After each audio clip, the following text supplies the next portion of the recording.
Welcome to Us Crazy Christians, where we uncover Christian myths and Bible misinterpretations with common sense Christianity. I'm your host, William E. Smith, and today we're going to talk about how I overcame years of child abuse. Stick around. Before we dive into this, do me a favor. Hit the like button. If you hit the like button, it makes me look good with the YouTube algorithm, and it allows more people to see my video because YouTube would share the video more. If you're new to the channel, hit the subscribe button. If you're a returning guest and haven't subscribed, what are you waiting for? It's free. Plus, hit the notifications bell to be notified every time I release a new video. Now let's get into it. My mom married my stepdad a few days after my 10th birthday. He was a short man, shorter than my mom, but he was a bodybuilder. His arms were twice the size of my arms right now. He was so strong that whenever he would lift weights, men would gather around him to see the amount of weights he lifted. At first, at least in front of my mom, he seemed like he wanted to be our dad. But we see that he really didn't like us and resented us for some reason. When my mother wasn't around, he would say stuff like, "I can't stand you little light-skinned bitches." As time passed, he didn't hide it anymore. He would come home from a day of drinking. He would sit on the living room couch with an evil look on his face, just staring at my brother and I. Now, this man was so strong and intimidating, he scared other grown men. So you could imagine how me and my little brother were feeling. When I was 10, my brother was 8. I still remember it like it was yesterday. After staring at us for a while like he wanted to kill us, he would go in his pocket, pull out a piece of paper, drop it on the floor, and yell, "Bill and Sean, this blank piece of paper been on this floor for days. Didn't I tell y'all to get this house clean? Y'all got 3 minutes to clean this entire house or I'm whooping y'all ass." So immediately my brother and I scrambled, trying to attempt the impossible as he started counting down and taking off his belt. "You got 2 minutes left, 1 minute left." My mom came running down the stairs, trying to help, saying, "Honey, the house is clean." He said, "If you don't get your ass back upstairs, I'm gonna beat your ass too." 5, 4, 3, 2, 1. Time was up, and the beatings began. Sometimes he whooped me so long I thought I would pass out. Other times, he punched us like we were grown men. One of his favorite moves was he would pick us up in the air with one hand, let us go, then punch us in the chest with the other hand, knocking us into another room or up against the wall. One time our cat had some kittens, and she had just had the kittens. They were only a couple weeks old or younger. One of them stumbled into the dining room where my stepfather was eating and touched his foot.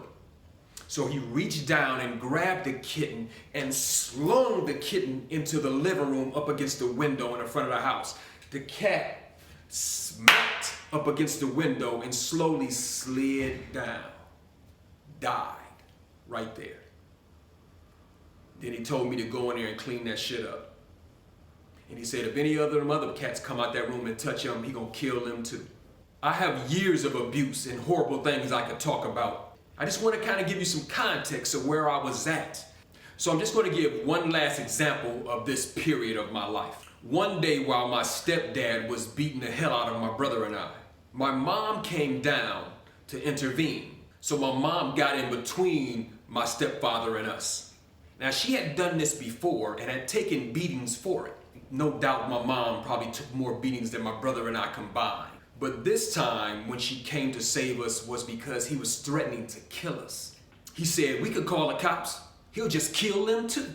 And we believed him. When my mother got in between us and yelled, "Please stop it," punched her in the mouth, knocked her on the ground, got down on her chest with one knee and put a gun in her bleeding mouth and threatened to kill her. Then he threatened to kill us right after that. I was horrified. I felt completely helpless to do anything. I couldn't save my mother, I couldn't save my brother, and I couldn't save myself. I froze. Then all of a sudden I heard somebody whisper, "Bill, Bill." And I turned around and I saw my pastor, Arthur Stunts. He had my little brother in his arm and he was waving his other hand to tell me to come here. And he snuck us out of the house and took us to safety.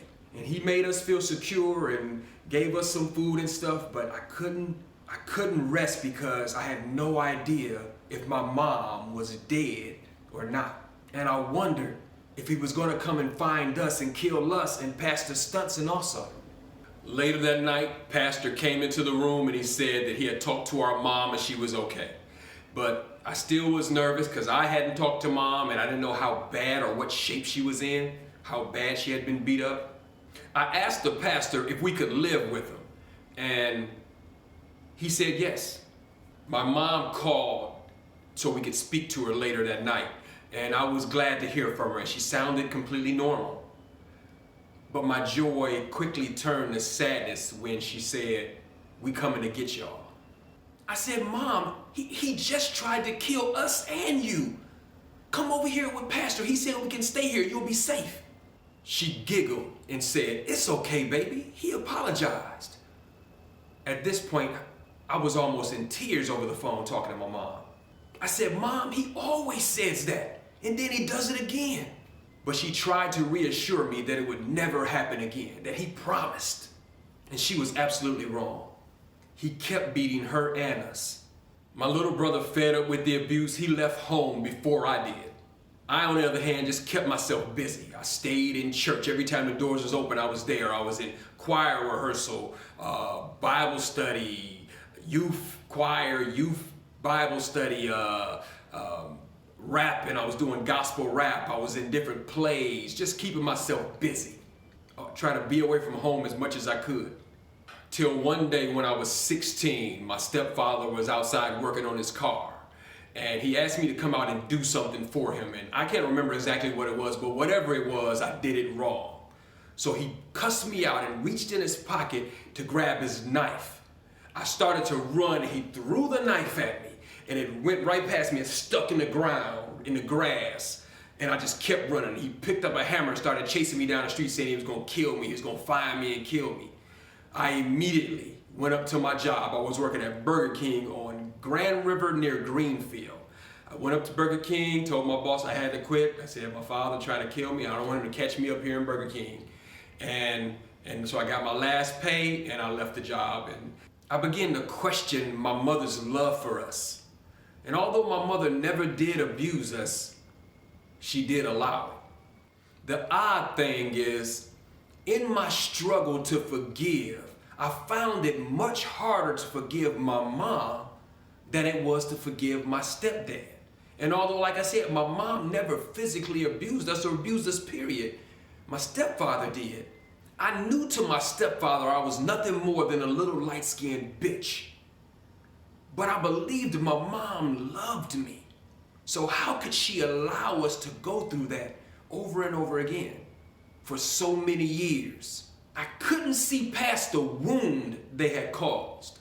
So even the slightest hint of God telling me to forgive immediately ended prayer. They needed to suffer. I was miserable, so they needed to be miserable. When I looked at them, I wanted them to be in pain like I was in pain.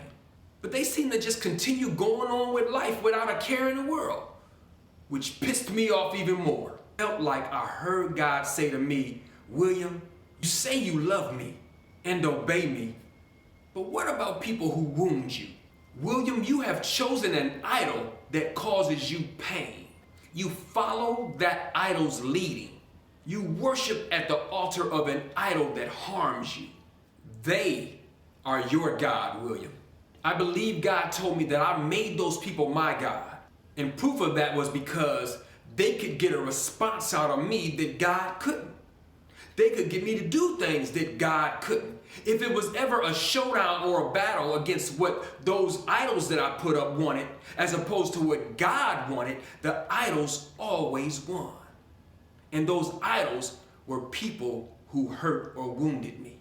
I had made them my God. God would say to me, "William, forgive them, love them, care for them." But instead of obeying what God said, I obeyed what the idols said. The idols would push my button to get a response. And without fail, they got the response they wanted. And they could run my life for hours, for days, for months, for years. It could affect my entire life, my whole demeanor, how I reacted to them or other people. That's a lot of power to give to somebody. Examine yourself. Does anyone have that kind of power in your life? Can the mere thought of them change your day, change your mood? Do you refuse to forgive them even at the risk of your own health? If so, then they are your true God. Think about it. Let that marinate. After God said that to me, I had a paradigm shift, a new viewpoint. And this new viewpoint rocked me to the core. So I'm for damn sure we're gonna let them be a God in my life and run my life. Something had to change. Easier said than done. I felt so weak. The wounds, the anger, the pain was so deep and had been stewing for years, growing and getting stronger. I cried like a baby. I said, God, how can I do this? As I sat there crying and praying, I believe I heard God say, pray for them. Pray for good things for them. Pray that good things happen to them. Pray that they have the desires of their heart. Pray for their health. Pray only good stuff for them. Pray blessings over their lives. Oh my God. How painful just the idea of praying for that person. They needed to see how wrong they were. They needed to be punished for what they had done. They didn't need me to be praying blessings on them. With tears in my eyes, I began to painfully start praying for them. At first, I could only say, bless them. And it was like a knife to the gut. A couple days later, I was able to say, bless them again. Then the next day, I was able to pray for their health. And then, as days went on, I would be able to add stuff like, help them to be successful, help them to be happy. And it was still a struggle every day, but it got easier and easier every day. Eventually, I could say, give them the desires of their heart, and I would start praying for specific good things that I want to happen to them, and it became easier, and it became joyous and freeing, and they didn't know that I was praying for them, that I was speaking blessings on their lives. I'm not even sure if it affected them, but oh my God, it affected me. It began to change my entire life and my outlook on life itself. While I was praying for them, I noticed that my health got better. I began to keep getting blessings. Good things kept happening to me. I began having way more joy and peace. I thought that I was setting them free from prison, but really, I was setting myself free. The weight of forgiveness was heavy at first, but I had to keep curling it. Just keep curling the weight of forgiveness. And the more I curled it, the easier it was to curl. I had to press past the wound and the pain to be healed. Again, I thought I was fixing them, but I was really fixing me. Forgiveness of others is one of the greatest gifts I ever gave to myself. Check this out. Then Detroit Billy said something to me that grabbed my attention, and I asked him to record what he said to me so I could share it with you, the Us Crazy Christian audience. Check this out. Praise the Lord, niggas. I think that we are misled to believe that if we forgive someone, we are letting them off the hook. Nigga, they going about their business. They ain't thinking about you. Forget them niggas. They off somewhere getting some head while you too upset to make love to your mate. They somewhere giggling, laughing, enjoying life while you on the verge of committing murder somewhere because you furious about what somebody ain't even in your vicinity did to you. Forgiveness doesn't mean forget what happened.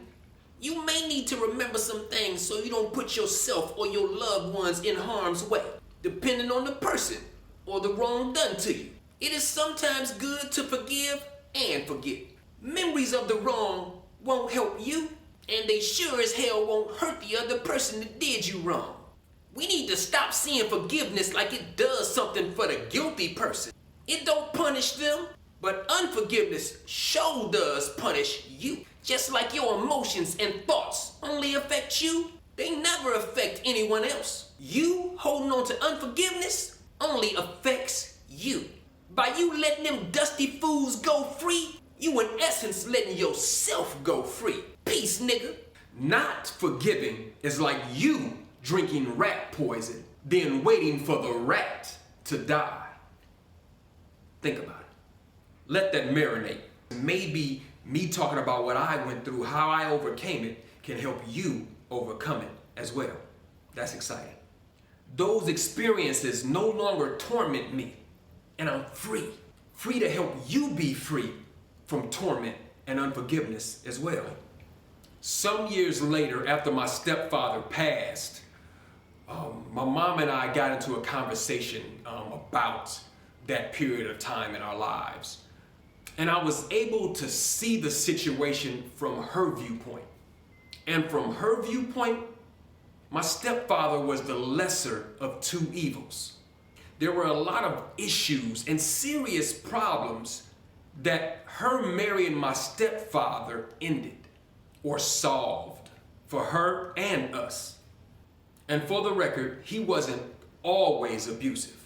We did have fun times. We did go on trips and vacations. We did finally have clothes to wear to school, and we were provided for. We had food on a regular basis. A lot of things that we didn't have before he came.